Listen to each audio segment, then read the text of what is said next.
Hunting with the Bow and Arrow by Saxton Pope. Read by Rob Bambery. Dedicated to Robin Hood, a spirit that at some time dwells in the heart of every youth. Chapter 10. The Raccoon, Wildcat, Fox, Coon, Cat, and Wolf. Of all the canny beasts, brother Coon is the wisest, and were it not for his imprudence and his self-assurance, he would be less frequently captured than the coyote, who is also a very clever gentleman. As it is, a raccoon hunt is a nocturnal escapade that may be enjoyed by any lively boy or man who happens to own a coon dog. Now, a coon dog is any sort of dog that has a sporting instinct and a large propensity for combat. We have, of course, that product of culture and breeding, the coon hound, an offshoot from the English foxhound. This dog is a marvel in his own sphere. Although we have not devoted a great deal of time to coon hunting, one or another of our group has counted the scalps of quite a number of Procyon lotor. Having been accepted as a companion of one or two or more ambitious and enthusiastic dogs, we start out at dusk to hunt the creek bottoms for coons. Provided with bows, blunt arrows, and a lantern, we unleash the dogs, and the fun begins. One must be prepared to scramble through blackberry vines, nettles, tangled swamps, and to climb trees. The dogs busy themselves, sniffing and working through the underbrush, crossing the creek back and forth, investigating old hollow trees, displaying signs of exaggerated interest and industry. Suddenly there is a change in their vocal expression. Heretofore the short, snappy bark has spoken only of anticipation and eagerness. Now there comes the instructive yelp of the questing beast. The hound on the scent. It bursts from them like a wail from the distant past. As if shot, they are off in a bunch. A clatter of sounds, scratching, rustling, and scrambling. We hear them tearing through the brush. We follow, but are soon outdistanced. Down the creek bed we go, splash through the mud, clamber over logs, stop, listen, and hear them baying, afar off. Their voices rise in a chorus. Some are high-pitched, incessant yelps. Some are deep voiced, bell-like tones. We know they have him treed, and breathless, we push forward, arriving in the order of our physical vigor, those with the best legs and lungs coming first. High up in the tree, out on a limb, we see a shadowy form, and two glowing orbs. That is a coon. The dogs are incessant. Since they cannot climb, although they try, man must rout the victim out. Somebody turns a flashlight on the varmint. Frank Ferguson is the champion coon hunter, so he draws a blunt arrow from his quiver, takes quick aim, and shoots. A dull thud tells he has a hit, but the coon does not fall. Another arrow whistles past, registering a miss. Then a sharp click as the blunt point of the third arrow strikes the creature's head. A stifled snarl, a falling body, a rush of dogs on the ground, and all is over. The hounds are delighted, and we count one chicken thief the less. Sometimes the coon becomes the aggressor. He boldly enters our camp at night and purloins a savory ham or rifles the larder and eats a pound of butter. He fully deserves what's coming to him. I lose Teddy and Dixie, my two faithful hounds. The morning mist is rising from the stream. The tree trunks are barely visible in early dawn. The grasses drip with dew. The eager dogs take up the trail and start on a run up the stream bank. They cross on a great fallen tree and mount the wooded hill on the other side, where I lose them in the jungle. I run on by instinct, listening for their directing bark. Once in a while I catch it faintly in the distance. They must be mounting rapidly, and too busy to bark. Again it is inaudible far off to my left, and I force my tired legs to renew energy and climb higher and higher. Up I mount through the forest, alert for the telltale yelp. There it is, a whine and faint, stifled, guttural sounds, but so indistinct and so obscured by the prattle of the stream and the murmur of the tree-tops that I fail to locate it. So I flounder on through the vines and underbrush, wondering where my dogs have gone. I blow the horn, and Dixie answers with a pathetic howl away off to the right. I run and blow the horn again that puppy whine. Teddy doesn't answer, and I wonder how Dixie could have been lost, though after all, he is only a recent graduate from the kennel and unseasoned in this world of canine misery and wisdom. Unexpectedly I come upon him, looking very disconsolate and somewhat mauled, There's no doubt about it. He has rushed in where angels fear to tread. He has received a recent lesson in coon hunting. So I console him with a little petting and ask him where is Teddy. Just then I hear a subterranean gurgle and scuffle, and rushing off to a nearby clump of trees, I find that away down under the ground in a hollow stump there is a death struggle going on, Teddy and the coon having it out. From the sounds I know that Ted has him by the throat and is waiting for the end, but he seems very weak himself. As I shout down the hole to encourage him, the coon, with one final effort, wrests himself free from the dog and comes scuttling out of the hole. With undignified haste I back away from the outlet and fumble a blunt arrow on the string. And I am just in time, for here comes one of the maddest and one of the sickest coons I ever saw. With a hasty shot, back of the ear, I bowl him over and put him out of his misery. Turning him over with my foot to make sure he is finished, I note how desperate the fight must have been. His neck and brisket are a mass of mangled flesh and skin. Then reaching deep down in the hole, I grab poor exhausted Teddy by the scruff of his neck, lift him out, and let him regain his breath in the fresh air. He certainly is a weary champion. The coon has bitten him viciously between the legs and along the abdomen. After a while, we all go down to the stream, and there bathe the wounded heroes. With the rascally old coon over my shoulder, we three wander back to camp in time for congratulations and wonderment of the children and the consolation of hot victuals. That is a typical coon hunt with us. Some are less damaging to the dogs, but usually this little cousin of the bears is able to give a good account of himself in the contest. Ferguson and his pack of fox terriers have had more experience with the redoubtable raccoon than the rest of us. He hunts them for their pelts. He is also a trapper for the market, and long since has found that the blunt arrow shot from a light bow serves very admirably for dispatching the captured varmint once trapped. The fox is more difficult to meet in the wilds. His business hours are also at night, but he extends them not infrequently both into sunrise and twilight zones. One of the most beautiful sights I have ever witnessed came unexpectedly while hunting deer. It was evening. Dusky shadows merged all objects into a common drab. Two silent, graceful foxes rose over the crest of a little eminence of ground before me. Outlined distinctly against a red dirt bank across the ravine, they stood just for a moment in surprise. I drew my bow and instantly loosed an arrow at the foremost. It flew swift as a nighthawk, and with a rush of wind passed his head. As is usual at dusk, I overestimated the distance. It was but 40 yards. I thought it 50. Half startled, but not alarmed, the two foxes fixed their gaze upon me a second. Then gracefully, and with infinite ease, they cleared a 3-foot bush without a run and disappeared in the gloom. But in the leap I gained all the thrill that I missed with my arrow. Such facile grace I never saw. Without an effort they rose, hovered an instant in midair, straightened their wonderful bushy tails as an airplane readjusts its flight, and soared level across the obstacle. One final downward curve of that beautiful counterbalance landed them smoothly on the distant side of the bush where, with uninterrupted speed, they vanished from sight. For the first time I appreciated why a fox has such a light, long, fluffy, caudal appendage. Marvelous. Often at night, when coming late to camp through the woods, a fox has emerged from the outer sphere of darkness and given a querulous little bark at me. Wheeling with a bright light on the head, I could have shot him. But then he is such a harmless little denizen of the woods that I hate to kill him. But after all, is he really harmless? The little culprit.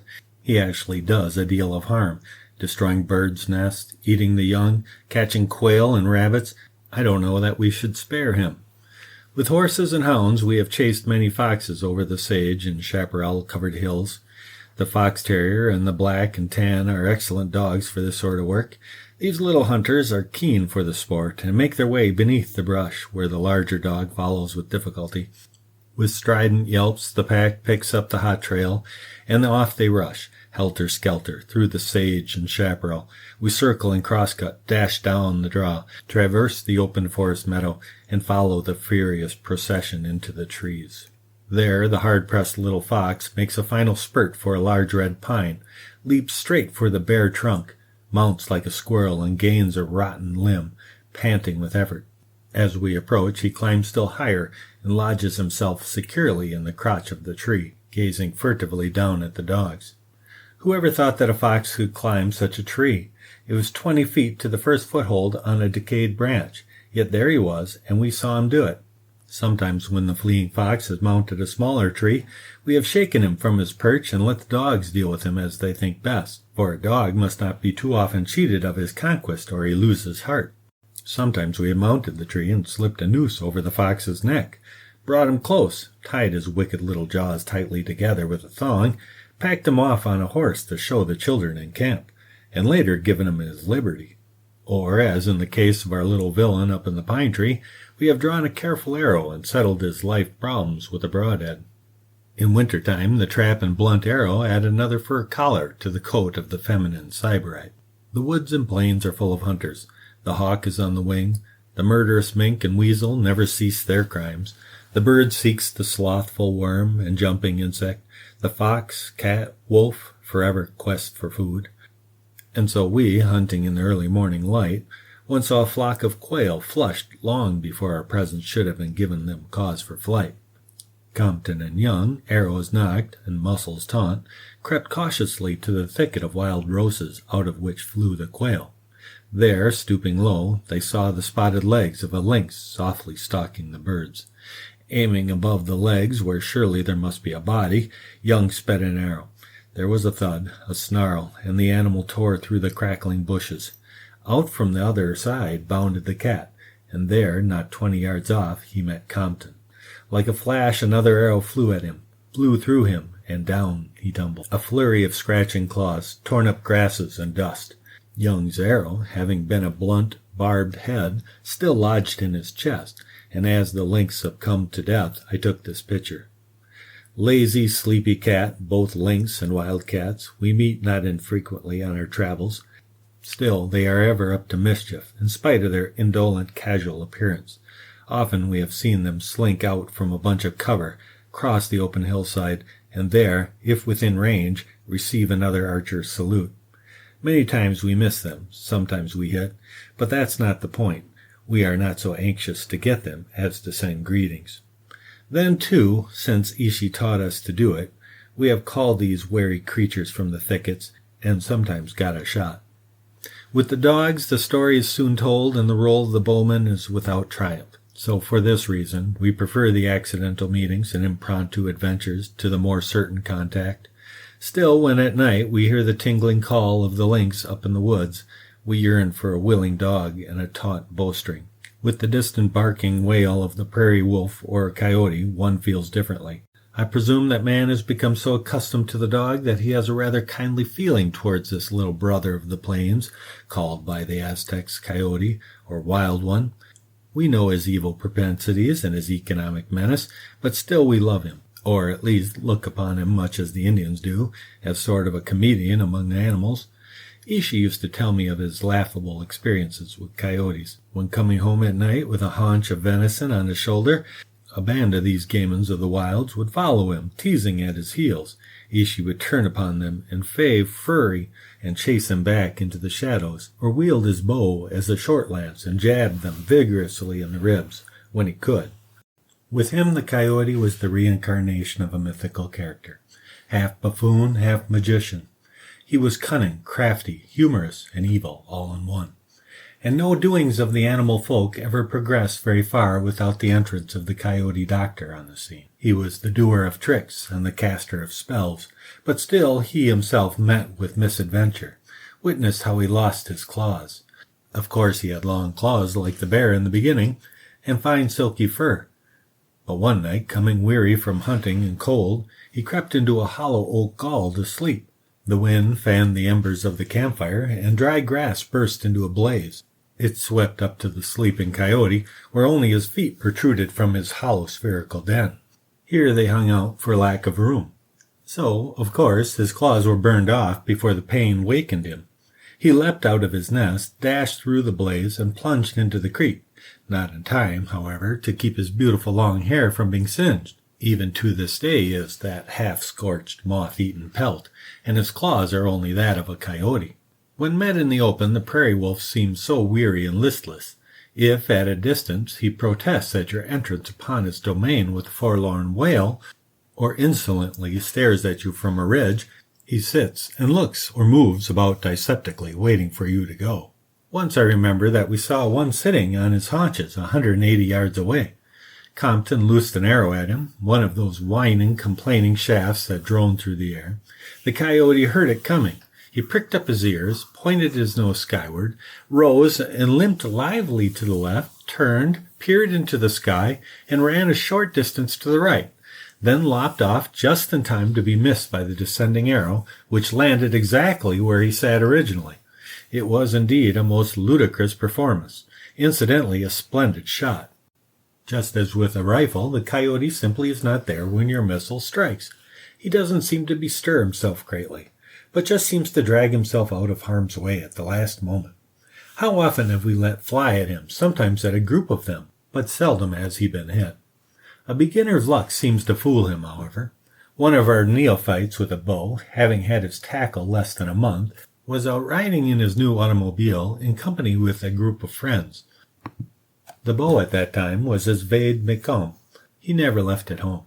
He chanced to see a stray coyote near the side of the highway when, after passing it 100 yards or so, he stopped his machine, grabbed his trusty weapon, which he had hardly learned to shoot, strung it, knocked an arrow, and ran back to take a shot at the animal in question.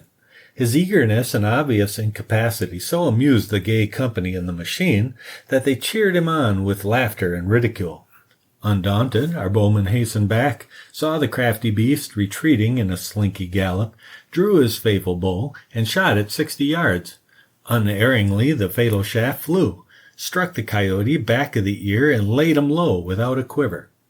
Mad with unexpected triumph, our archer dragged his slain victim back to the car to meet the jeering company, and confounded them with his success.